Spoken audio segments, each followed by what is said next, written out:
every man straight before him.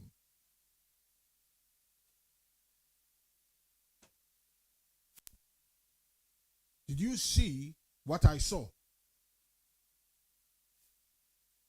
It says, and when the walls are flat, the people shall ascend into the city.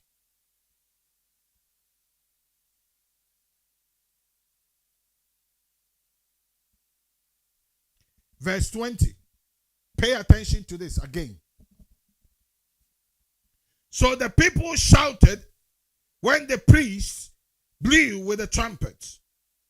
And it came to pass when the people heard the sound of the trumpet, and the people shouted with great shout, that the wall fell down flat. So the people went up into the city. You see, when a city is down, you don't go up into it. You don't ascend into it. You descend. So I took my time to go and just look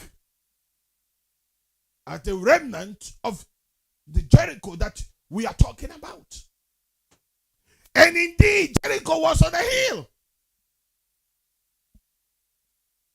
The reason why their fortification was so good was that their foundation was on a stone, on a mountain top. Their fortification was so good because the city was built on a hill with the fortification necessary. So if someone tell you Jerusalem was on a hill and Jericho was down, because Jesus said Jericho, the man was going down to Jericho, what you do not understand is that the man was not attacked in Jericho. He was attacked between Jerusalem and Jericho. And between Jerusalem and Jericho, there is a valley. You remember when the Bible talks about the valleys of death and shadow? The valley between Jerusalem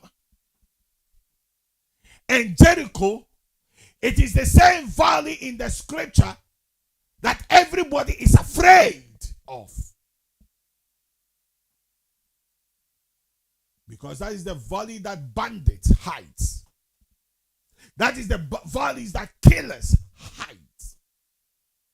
That is the valley that the thieves hide. Looking for someone to pray. So when Jesus started talking about that, you might not understand. But the people that he was speaking to understood the context and what he was talking about.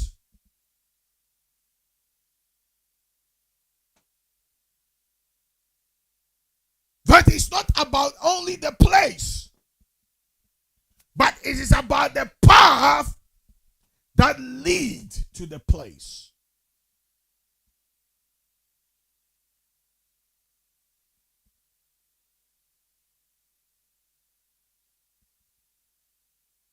But what is the meaning of Jericho?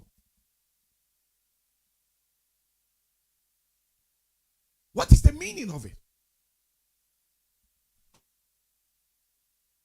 You see, the Canaanites who lived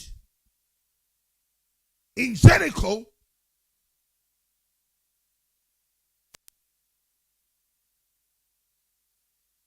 gave the name Jericho because it comes from a specific word, which is a Canaanite word.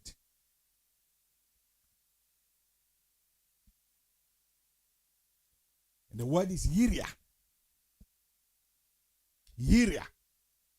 You see, in English, normally we put J where there's supposed to be Y. In Semitic alphabet, there is no J, it's Y. So we say Joshua.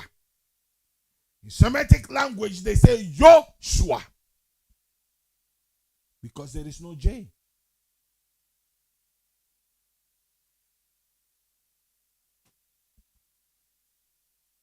There is no J. There is no Pa. So this is why we say Palestinians. The Hebrews say Philistinians.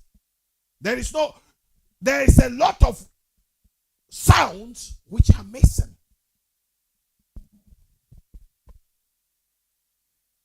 Semitic language, there is no J. So we say Yahweh, which is the name of our king. But in English, we say Jehovah or Jehovah. But there is no J in the language.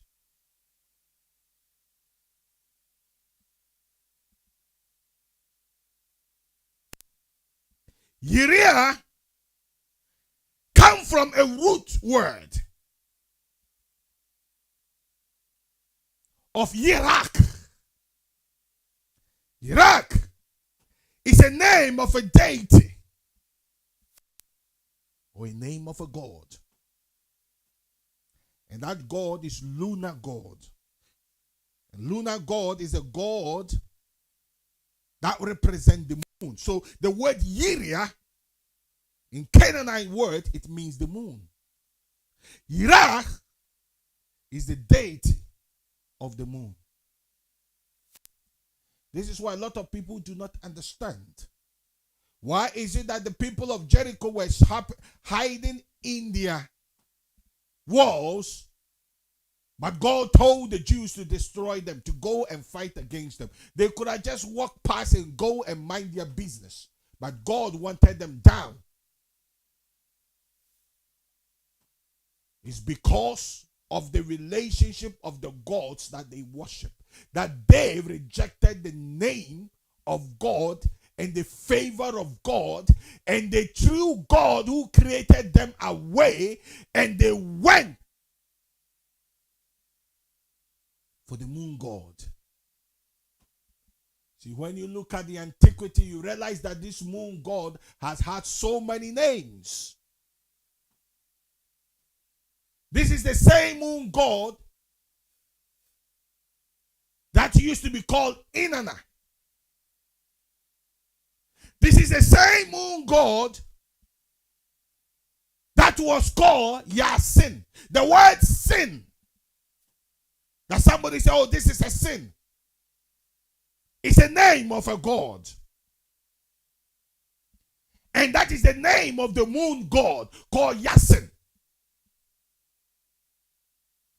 This is why when you look at the scripture carefully, I might be going in tangent, but I want to take my time and break grounds with you. If you remember from the beginning, I said we might have to have a second go with this, because there are so many things here that we need to break down.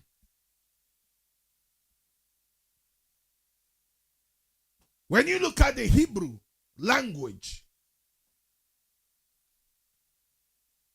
you realize that they have two words for doing something bad. The first word is called transgression in English. And the second word is called iniquity in English.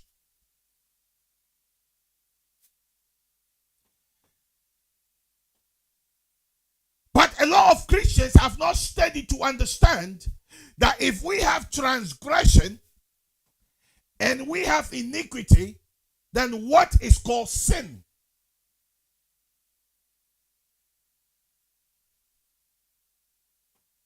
Because transgression and iniquity is not sin. Because sin, according to that time, meant something else. The moon god has been the god surrounding the area of Lower of both lower and upper Mesopotamia, even to the ends and the edges of Mediterranean. And this moon god have had so many names. And everywhere you turn, the moon god pops the hair up. Today is called a different name. The next day is called a different name. But it's moon god nonetheless. And that is the God that has been trying to cause division spiritually and physically between the kingdom of heaven and of man.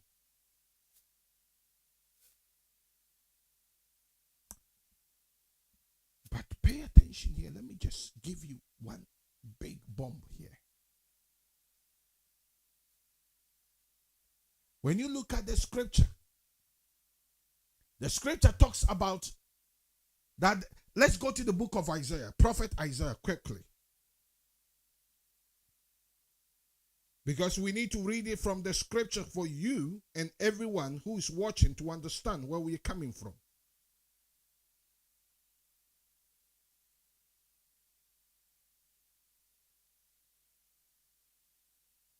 Isaiah chapter 59, we're reading from verse 1 and 2. Prophet Isaiah chapter 59, verse 1 and 2. Behold, the hand of the Lord is not shortened, that it cannot save, neither is ear heavy, that it cannot hear. Now, what is the reason? But your iniquities have separated you from your God, and your sin has hid his face from you, that he will not hear. For your hands are defiled with blood, and your fingers with iniquity. Your lips are spoken lies, and your tongue have muttered perverseness. None calleth for justice, nor any pleaded for the truth. They trust in vanity and speak lies. They conceive mischiefs and bring forth iniquity. They hatch cockatrice egg and weave spider webs. He that eateth